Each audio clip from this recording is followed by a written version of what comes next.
तो नमस्कार मित्रों, का हाल चाल रउआ सबके और का हाल चाल बा बिहार में विधानसभा चुनाव के ये खबर देवे खातिर हमारी बनी।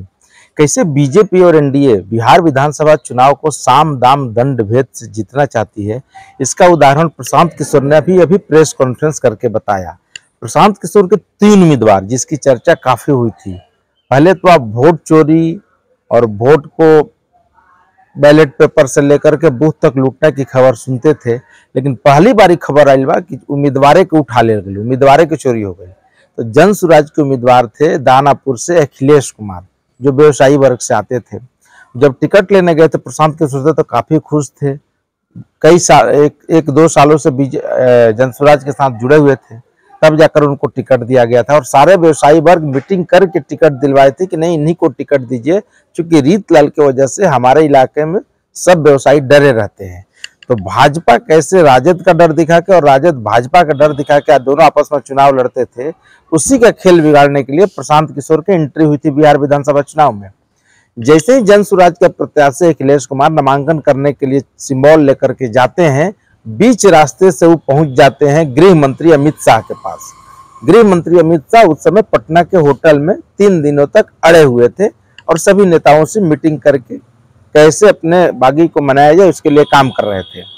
जब वहां पहुंच गए तो दिन भर वो बैठाए रहे और उसके बाद उनकी नामांकन नहीं हुई। यानी दानापुर सीट से जन सुराज के उम्मीदवार ने नामांकन ही नहीं भरा। सोचिए किस तरह का दबाव बनाया गया है। प्रशांत किशोर कह रहे हैं कि खरीद फरोख्त से लेकर के डरा धमका करके उनको नॉमिनेशन नहीं करने दिया गया।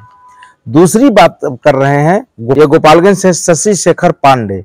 शशि शेखर पांडे वहां के जाने माने डॉक्टर हैं और काफी उनकी चर्चा थी और वो स्वेच्छा से टिकट लिए थे, पार्टी से जुड़े हुए थे। लेकिन उन पर भी बीजेपी के एमएलसी ने कल रात तक सब कुछ सही था। नॉमिनेशन के एक रात पहले ठीक 11 बजे के बाद बीजेपी एमएलसी पहुंचते हैं, दबाव बनाते हैं, अपनी बात करते हैं, सेटिंग गेटिंग करते हैं।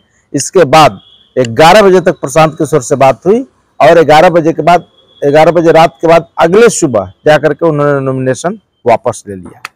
ये खेल चल रहा है बिहार में, किसी तरह जन सुराज को नहीं आने देना है।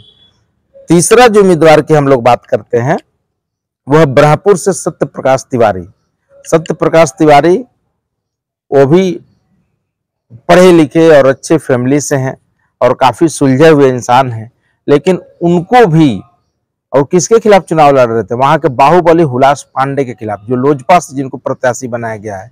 रामविलास के पार्टी लोजपा से, चिराग पासवान के पार्टी से उनको टिकट मिला है और उनके खिलाफ वो चुनाव लड़ रहे थे। और उन तक देश के शिक्षा मंत्री धर्मेंद्र प्रधान पहुंचते हैं, उनके घर पर दबाव बनाते हैं, प्रेशर बनाते हैं, डराते हैं, धमकाते हैं, जो आप कह लीजिए। ये सारा तांडव वहां होता है। और जब वो जन सुराज के साथ चुनाव लड़ रहे हैं, उनको नॉमिनेशन के दिन ही उनका भी नामांकन वापस हो जाता है।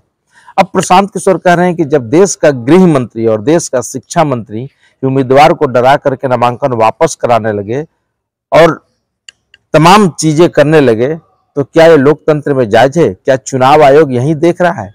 क्या चुनाव आयोग अपनी ड्यूटी पूरी कर रहा है? क्या चुनाव आयोग को मतदाता, उम्मीदवार सबकी रक्षा नहीं करनी चाहिए?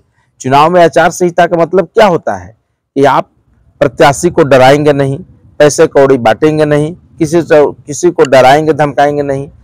वोटर के साथ साथ प्रत्याशी की रक्षा करना चुनाव आयोग के हाथ में है। लेकिन ये काम नहीं हुआ और जन सुराज के तीनों प्रत्याशी नामांकन अपना अपना वापस ले लिए। एक को तो करने ही नहीं दिया गया, उठा ही लिया गया, मान के चलिए वो अपहरण ही हो गया।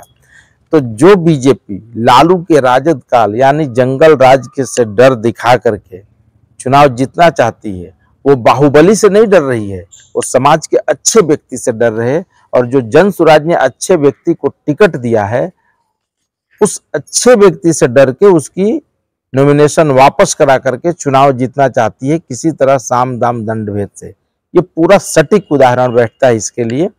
और प्रशांत किशोर ने एक एक करके गिनाया कि कैसे गृह मंत्री देश के, कैसे शिक्षा मंत्री देश के इस काम में लिप्त हैं, तो उस राज्य का क्या हालात होगा। अब प्रशांत किशोर चुनाव आयोग जाएंगे, पूरी बात चुनाव आयोग को बताएंगे, लेकिन चुनाव आयोग करेगा क्या ये भी देखना होगा।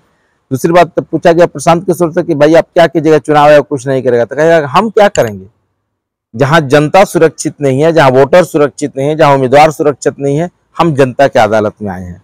अब जनता ही तय करेगी कि 14 नवंबर को गुजरात की फैक्ट्री में बिहारी को काम करना है कि बिहार के फैक्ट्री में गुजराती को काम करना है।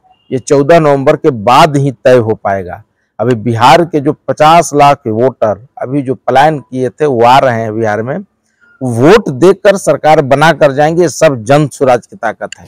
आप कैमरे पर बात कर लीजिए, देख लीजिए, सब लोग कह रहे हैं कि हम जन स्वराज को वोट डालेंगे।